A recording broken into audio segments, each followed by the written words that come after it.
cracks are beginning to emerge in this carefully controlled image.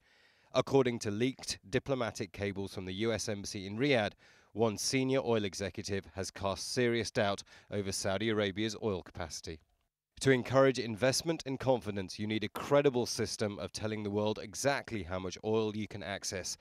Officially, Saudi Arabia says it has 716 billion barrels of oil in reserve. Not so, says Sadat al-Husseini, a former senior oil executive quoted in the US diplomatic cables. He says they're overselling oil reserves by as much as 40%. That's a massive drop. The US is clearly worried. Saudi is one of its biggest oil providers. If proved true, its impact on oil prices could be profound. The more you pump and get on the market, the cheaper oil becomes. For investors, knowing exactly how much Saudi oil there is crucial. Reserves then become critical in predicting oil prices. Saudi Arabia finds itself with a problem.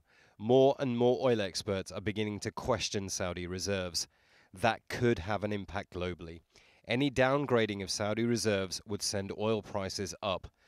That's a nightmare scenario for a world dependent on oil. Imran Khan, Al Jazeera. Back to Egypt, and while the protests continue in the country, the process of mourning those who have died during Egypt's unrest has now begun. Andrew Simmons reports from Cairo on one family's grief. Hassan had much to offer the old Egypt, even more to the new one. His desk and books where he left them. A graduate laboratory technician, he taught English in his spare time. Now a martyr in this neighborhood. Mustafa El-Sawi was 25 years old. And his brother Ehab, more determined now to spend days and nights in Tahrir Square, despite his injury from a baton round. In the daily throng of protesters, he carries deeper hatred of the regime that killed his unarmed brother. Unlike the peace and calm right now, the scene was one of confrontation. Mustafa was at this precise spot. His friends say he lifted his right forefinger and uttered the Muslim testimony of faith. And it was at that point that automatic gunfire broke out, peppering his chest and his neck. Mustafa died before he reached hospital, the finger still showing his faith in life and death.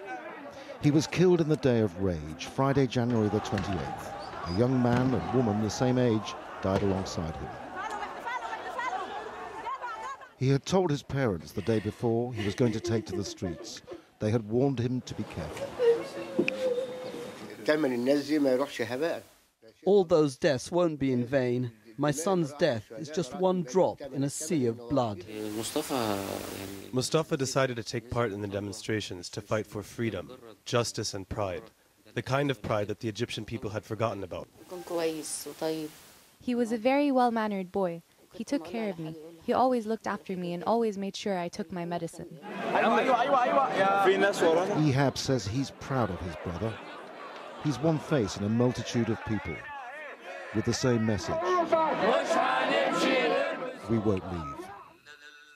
To Ehab, his mother and his father, the intelligent young man who was also a gifted singer, died for one cause only: the downfall of Mubarak soon and nothing less. Andrew Simmons, Al Jazeera, Cairo. The mobile phone giant Nokia standing on a burning platform surrounded by a blazing fire of competition. Well, that's according to an internal memo from its new boss. Stephen Elop's message hits out at his company for lacking competitiveness and accountability, as well as what he calls a general series of misses. The Finnish company has been struggling to cope in the recent mobile phone market. It once had a 40% share, and now that's at 31%. Over the past 2 years, it slid to 31%.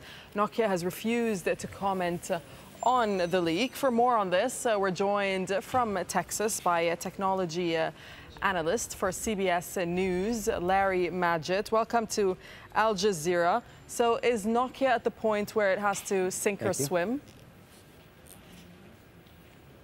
I don't know if it's going to sink, but it better start swimming really fast, because as you pointed out, they've gotten way behind in the smartphone area, and they're also losing share on the low end of the market in the developing world, such as India, where they've lost a lot of market share. So they're losing it from both ends, competing with the likes of Apple, of course, and now the Android phones and also the Asian phones. So and it's even they struggling. do have some serious work to do. It's even struggling in its traditional strongholds, such as Europe and Asia, isn't it? That's right. Europe, Asia, India, Africa. They're really having trouble in the developing world, and they're nowhere to be found in the United States, to be honest. You hardly even ever hear of Nokia. So I do think that the company is very far behind and has to figure out what to do, and it's likely going to have to partner with somebody, whether that's Google and Android or Microsoft or both, in order to be able to seriously compete in the smartphone market. Well, the CEO is meant to speak on Friday, and he's meant to unveil the strategy of the company. What do we expect to hear from him? A lot of people think he's going to announce that they're going to be using the Windows 7 mobile operating system. That's because he's a former Microsoft employee himself. There's some speculation that he may go with Android, and some people say both. There's no reason why Nokia couldn't have two operating systems. At least that's for the high end of the market. For the low end, I think they've got to have aggressive pricing, and also they've got to partner with people, whether it's Microsoft and Google. They've got to get application developers out there the way Apple has and the way Android has, in order to create an ecosystem that does well, at least on the smartphone side. How likely is Elop to turn the company around, Larry? Oh, I think he'll make some impact. I think this is a desperate move, and I think he's going to make some impact. But the question is whether it's too little, too late, and we won't know that until after he not only makes the announcement, but we see how well he executes whatever it is that he does announce. And looking at the U.S. market in particular, I mean, you just said that it's basically non-existent in the U.S. I mean, what kind of changes will it take for the company to have more of a market share over where you are? In the U.S., I think the only way they could do that would be to adopt Android or possibly Windows and really push hard. I don't think they can do it with their own proprietary operating system, especially with Android, because there's so many apps out there for Android. It's the only thing right now that's seriously competing with the iPhone. And that would be my recommendation if they were to ask me what to do. All right, Larry Majid, thank you very much for talking to us there from Austin. Thank you very much. Still ahead, the far-reaching effects of Egypt's uprising. Stay with us on Al Jazeera to find out why a trip on Hosni Mubarak's plane has led to a ban on foreign holidays for French ministers. And easing the embargo, a loosening of U.S. restrictions on Cuba divides expat opinion in Florida. That's coming up.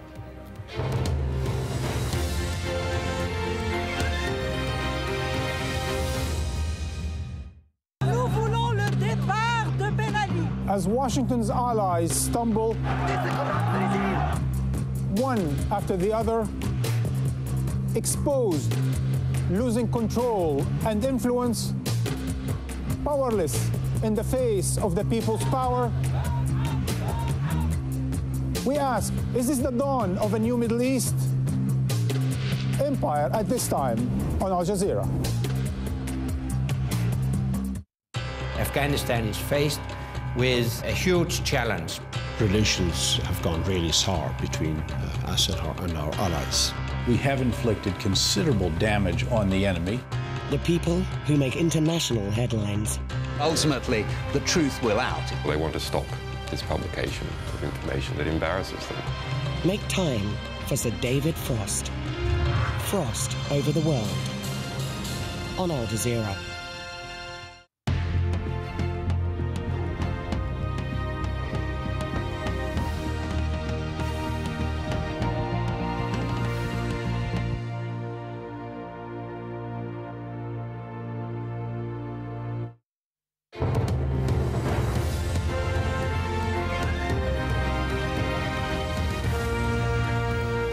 This is Al Jazeera. The top stories this hour. Italian prosecutors are demanding Prime Minister Silvio Berlusconi go on trial immediately. The call follows allegations he paid for sex with a 17-year-old Moroccan dancer and then used his political power to cover it up. Tension is running high between the U.S. and Pakistan after an American shot and killed two armed men he claimed were trying to rob him. Anti-U.S. protests have been underway in Lahore since the incident took place nearly 2 weeks ago.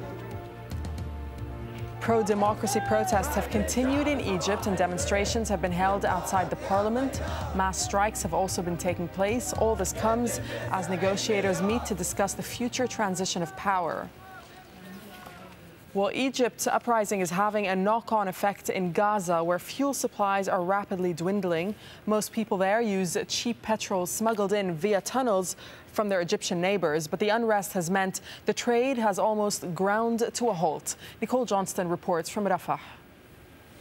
Arriving at petrol stations with empty soft drink bottles and containers and leaving with litres of fuel. The instability in Egypt has heightened Gaza's own sense of insecurity, and people have started hoarding cheap petrol and diesel that's smuggled in from Egypt. We don't have our own products. We don't have fuel. We are under occupation. We are besieged from everywhere. So, thanks to Egypt, we can at least smuggle in fuel from the tunnels. Almost everyone in Gaza buys Egyptian fuel because it's a third of the price of Israeli fuel. But in the early days of Egypt's crisis, the petrol smuggling trade ground to a halt and fuel stations closed. First of all, what happened in Egypt affects Gaza direct. The first 3 or 4 days, the transportation from Cairo or Alexandria or Suez to El Arish and to Rafah was impossible because of security reasons. Petrol smugglers say they are now back in business, and they hope Egypt's problems won't disrupt the cross-border trade. The 3 fuel supply tunnels in Rafah stopped for almost a week since the instability in Egypt started. We have only 1 tunnel. Our supply has now started again. We smuggle between 80 and 100,000 litres per day. The smuggled fuel ends up in one of these containers very close to the border. We're only about 100 metres from Egypt. Now you can see from here it's piped into tankers, and these tankers transport the fuel all over Gaza. Despite this, people in Gaza are still worrying about the situation in Egypt and their dependence on its fuel. Our people in Gaza have the mentality of the crisis all the time. They're fearing from any crisis. They think if the matters in Egypt going more hot, maybe the border will be closed. Trade and tunnels connect Gaza to Egypt. And while the fuel may be flowing now, people are not taking the risk of it running out. Nicole Johnston, Al Jazeera, Gaza.